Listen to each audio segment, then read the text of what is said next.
चाणक्य नीति। दूसरों के कारण जब भोगना पड़ता है दुख, ऐसे करें बचाव।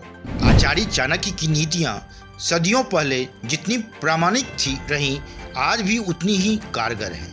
उन्हें महान कूटनीतिज्ञ और राजनीतिज्ञों में से एक माना जाता है। आचार्य चाणक्य ने अपनी किताब चाणक्य नीति में जीवन को सफल और खुशहाल बनाने के लिए नई नीतियाँ और उपाय बताए हैं, जिनका अनुसरण कर जीवन को सफल बना सकते हैं। चाणक्य ने अपने नीति शास्त्र के 6वें अध्याय के 10वें श्लोक में बताया है कि हमें कब दूसरों के कारण परेशानियों का सामना करना पड़ता है। राजा राष्ट्रकृतं पापं राज्ञः पापं पुरोहितः भर्ता च स्त्रीकृतं पापं शिष्य पापं गुरुस्तता भावार्थ। चाणक्य कहते हैं कि पति पत्नी को एक दूसरे के द्वारा किए गए गलत कामों का फल भोगना पड़ता है।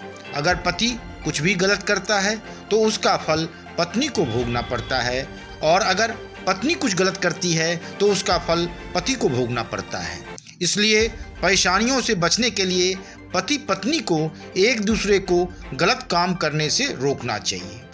चाणक्य आगे कहते हैं कि अगर सरकार में मंत्री या सलाहकार अपना काम ठीक तरह से नहीं करते हैं और राजा को सही या गलत कामों की जानकारी नहीं देते हैं या उचित सुझाव नहीं देते हैं, तो राजा के गलत कार्यों के जवाबदार पुरोहित, सलाहकार और मंत्री ही होते हैं। इसलिए पुरोहित का कर्तव्य है कि वह राजा को सही सलाह दें और गलत कार्यों को करने से रोकें। चाणक्य नीति कहती है कि अगर किसी राज्य या देश की आवाम कोई गलत काम करती है तो उसका फल शासक या देश के राजा को ही भोगना पड़ता है, क्योंकि शासक या राजा की जिम्मेदारी होती है कि प्रजा या जनता कोई भी गलत काम न करे।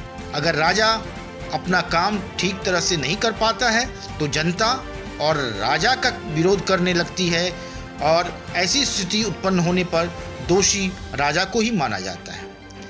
इस श्लोक के माध्यम से चाणक्य ने बताया है कि यदि शिष्य गलत काम करता है तो उसका बुरा फल गुरु को ही मिलता है। इसलिए गुरु की ये जिम्मेदारी बनती है कि शिष्य को गलत रास्ते पर जाने से रोके और सही काम करने के लिए प्रेरित करे, क्योंकि अगर गुरु ऐसा कर पाने में सक्षम नहीं हो पाते तो इसका दोष गुरु को ही लगता है। ब्यूरो रिपोर्ट, वनडे मैट्रम्स।